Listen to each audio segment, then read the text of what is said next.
아무도 그에게 관심을 주지 않았기 때문에 어쩌면 우리 모두가 가해자일 수 있다는 생각을 해봅니다. 이유 있는 진중권 씨의 방황의 끝이 이제 다가오고 있다는 것을 느낍니다. 저는 그가 과거 진보 농객을 대표해 지상파 토론을 가끔 나섰을 때 그럴 때마다 그의 무논리를 보고 있으면 내 자신이 창피해 채널을 돌렸던 기억이 강렬히 나는데요. 그러다 보니 과거 그가 무슨 말을 하든 정치일학은 그의 영상을 다루지 않았습니다. 하지만 최근 들어 변절한 진중권의 궤변은 상상외로 강렬했습니다. 그래서 영상을 다루고 있지만 이유가 있었습니다. 저 말고는 아직도 그에게 아무도 관심을 가져주지 않았기 때문입니다. 저는 그에게 신락 같은 희망을 보고 있는 것 같습니다. 왜 이렇게 되었을까요? 일단 그는 여러분들이 다들 아시겠지만 논리가 없습니다. 그리고 공부를 하지 않습니다. 이 이야기는 잠시 후 다루도록 하겠습니다. 정말 재밌게 구성했습니다. 최근 조국의 반격이 시작되었습니다. 조국 전 장관의 명예를 훼손하고 허위사실을 유포한 단체와 개인에 대해서 강경하게 아주 고소와 고발로 대응을 하고 있었는데요. 어제는 진중권 씨의 관심을 나타낸 조국 수호 적폐청산 국민참여연대가 나타났습니다. 과거 조국 전 장관의 비판한 글에 대해서 중건이를 명예훼손으로 고발했는데요. 적폐청산 국민참여연대 신승목 대표는 정치일학이 강화무광장 기업가 빚에서 여러 번 만났던 사람입니다. 신승목 대표의 페북글을 보면 과거 2019년에는 조원진을 고발해 조원진이 쫄았다. 자, 2020년에는 진중권이가 쫄았다. 이렇게 글을 썼습니다. 그리고 이 글을 계속 읽어보니까 진중권이가 진짜 깨갱한 부분이 나오는데요. 중건이가 신승목 대표를 차단을 했습니다. 진중권의 글이 보이지 않는다. 이 비활성 됐다라고 이렇게 글이 남겨져 있는데요. 자, 이것은 바로 중건이가 신승목 대표가 1차 고발에 겁을 먹고 신승목 대표를 차단했다. 이렇게 생각해도 되지 않을까요? 그래서 명예훼손 내용이 무엇인가 한번 찾아봤습니다. 진중권 씨 명예훼손 꼬투리 잡을 건 어마무시하죠. 그런데 도대체 어떤 내용에 대해서 명예훼손으로 고발했는가 찾아봤습니다. 운동학원 탈탈 털어먹었죠. 동양대도 대입용 허위증명 발급의 수단으로 잘도 이용해 먹었더만 내가 말 안 해서 그렇지 그보다 덜 왈왈할 일도 있었다 라는 글귀인데요. 제가 봐도 이건 명예훼손입니다. 명예훼손을 뛰어넘죠. 허위사실 유포도 되는 거고요. 아무튼 아무리 봐도 진중권 제대로 걸렸다 이렇게 보이는데요. 자, 그렇다면 이제 본 이야기 시작하겠습니다. 진중권은 논리가 없다.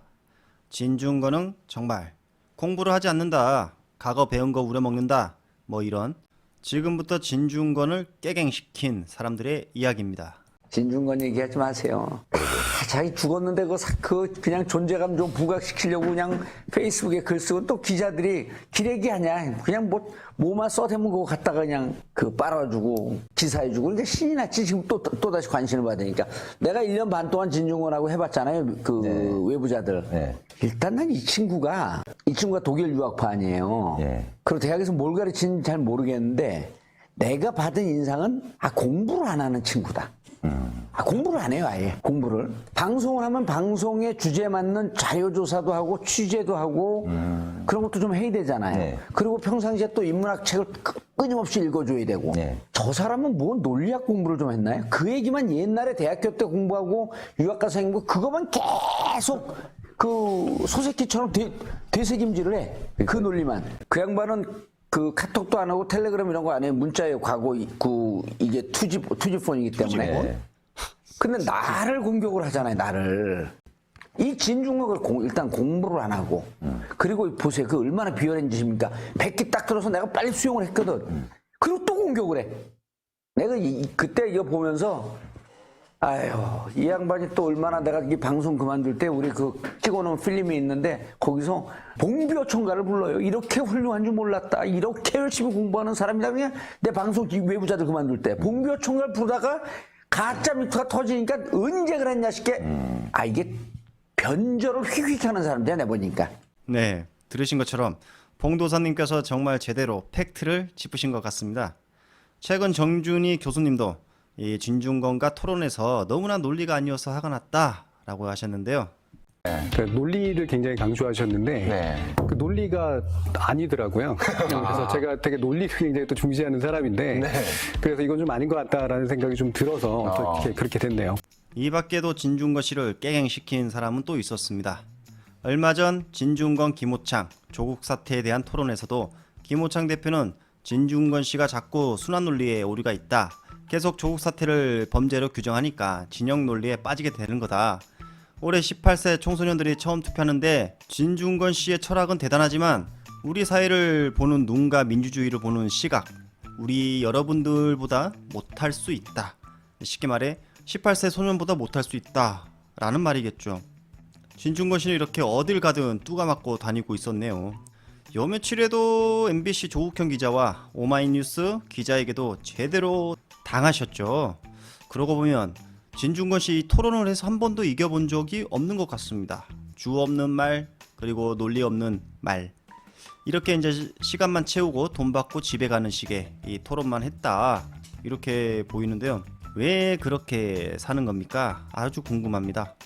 이 정도면 중건이가 어떤 생각을 하고 사는 사람인지. 세상은 빠르게 바뀌어가고 발전되어 갑니다. 사람도 거기에 맞춰 발전해야 합니다. 하지만 중건 씨는 대학 시절에 지금 현재 멈춰 있는 것 같습니다. 과거에 배운 아날로그 지식만 가지고 사걸 우려먹듯이 끓여먹는 거 정말 탄로가 나버렸습니다. 어제 적폐청산 국민참여연대가 진중권을 고발했습니다.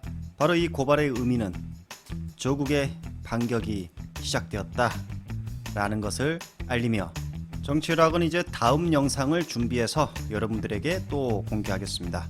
구독은 공짜입니다. 가져가세요. 감사합니다.